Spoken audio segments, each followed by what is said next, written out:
दोस्तों, पिछले पार्ट में आपने देखा सोना चिड़ा अपनी दोनों बेटियों को छोड़कर चला जाता है। अब दोस्तों देखते हैं आगे की कहानी। और इधर दोनों बहनें आपस में बात करने लगती हैं। अब तो हम दोनों की देखभाल करने वाला कोई नहीं है। अब तो हम लोग अनाथ हो गए हैं। हम लोग एक दूसरे का सहारा बनेंगे। मुन्नी मुन्नी चिड़िया रो रही थी। तभी वहाँ पर टुनमुन चिड़िया आ जाती है। अरे मुन्नी, तुम दोनों घर पर अकेली हो? तुम्हारी मम्मी पापा कहाँ गए और तुम रो क्यों रही हो? तुम्हारे रोने की आवाज़ सुनकर मैं यहाँ पर आई हूँ। क्या बात है मुन्नी, मुझे बताओ अपनी परेशानी। टुनमुन, माँ की डेथ हो गई है और हमारे पापा हम दोनों को छोड़कर चले गए हैं। कह रहे थे कि मैं तुम्हारा बोझ नहीं उठा पाऊंगा। अब हम दोनों कहाँ जाएंगे? टुनमुन चिड़िया, अब हम दोनों अनाथ हो गए हैं। तभी टुनमुन बोलती है, क्या तुम्हारी माँ की डेथ हो गई है? मत रो मुन्नी, मैं बनूंगी तुम्हारा सहारा। मैं ले जाऊंगी तुमको अपने घर। उसके बाद टुनमुन चिड़िया दोनों बच्चों को लेकर अपने घर पर चली जाती है। और इधर सोना चिड़ा का बेटा बड़ा हो जाता है। बेटा, अब तुम बड़े हो गए हो। अब तुम शादी के लायक हो गए हो। मैं आज ही पिंकी चिड़िया के पास जाता हूँ और उनकी बेटी से शादी के लिए बोलता हूँ। पिंकी चिड़िया की बेटी बहुत ही सुंदर है। ठीक है पिताजी, जैसा आप उचित समझे।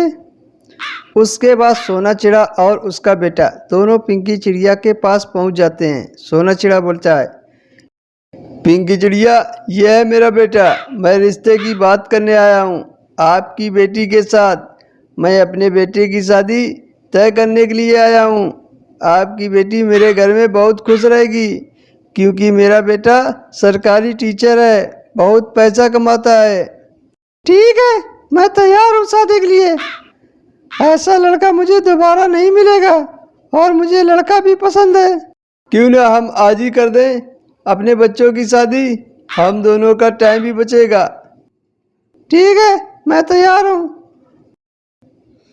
उसके बाद सोना चिड़ा अपने घर वापस चला जाता है। शाम को सोना चिड़ा अपने बेटे से बोलता है, चलो बेटा जल्दी चलो, नहीं तो रात हो जाएगी। ठीक है पिताजी, मैं तैयार हूँ। उसके बाद सोना चिड़ा और बेटा शादी करने के लिए चले जाते हैं। पिंकी चिड़िया बोलती है, अरे सोना चिड़ा, आप लोग आ गए। मैं आप ही का इंतजार कर रही थी। बेटी, दोनों लोग एक दूसरे को माला पहनाओ। दोनों पक्षी एक दूसरे को माला पहना देते हैं और शादी हो जाती है। उसके बाद तीनों लोग अपने घर की तरफ चल दे। घर पहुंचकर सोना चिड़ा अपने बेटे को समझाता है, बेटा, अब तुम्हारी ही जिम्मेदारी है घर की देखभाल करना और घर चलाना।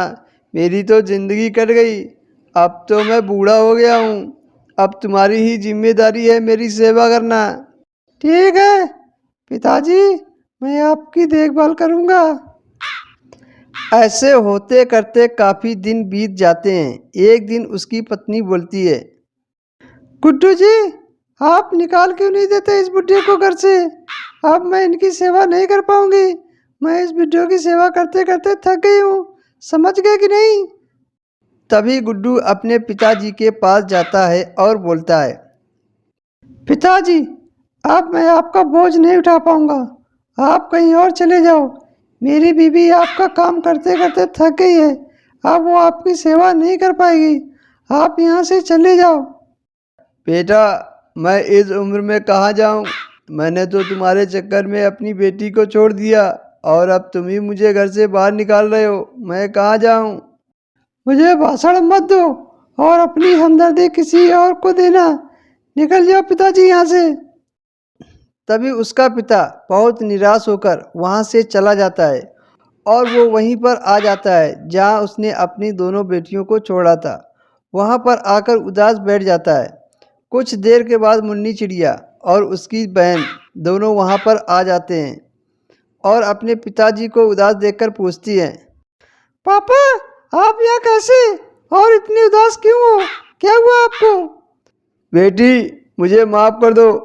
मैं बेटा बेटी में फ़र्क करता था। शायद इसीलिए भगवान ने मुझे ऐसा बेटा दिया है। मैं बेटा के चक्कर में अंधा हो गया था और आज मेरे बेटे ने ही मुझे घर से बाहर निकाल दिया है।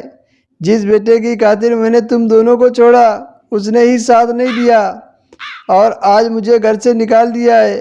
अब मैं कहाँ जाऊँ? पापा, आप चिंता मत करो, मैं हूँ ना आपका ख्याल रखने के लिए। मैं रखूँगी आपको अपने घर पर और मैं करूँगी आपकी सेवा। मुझे माफ़ कर दो बेटी, मैं आप लोगों का गुनहगार हूँ। उसके बाद में सोना चिड़ा अपनी बेटियों के साथ रहने लगता है। दोस्तों, इस कहानी से हमें ये सीख मिलती है कि हमें बेटा और बेटी में फ़र्क नहीं करना चाहिए। दोस्तों, कहानी अगर पसंद आई हो तो वीडियो को लाइक कर दो, शेयर कर दो और हमारे चैनल को भी सब्सक्राइब कर लो।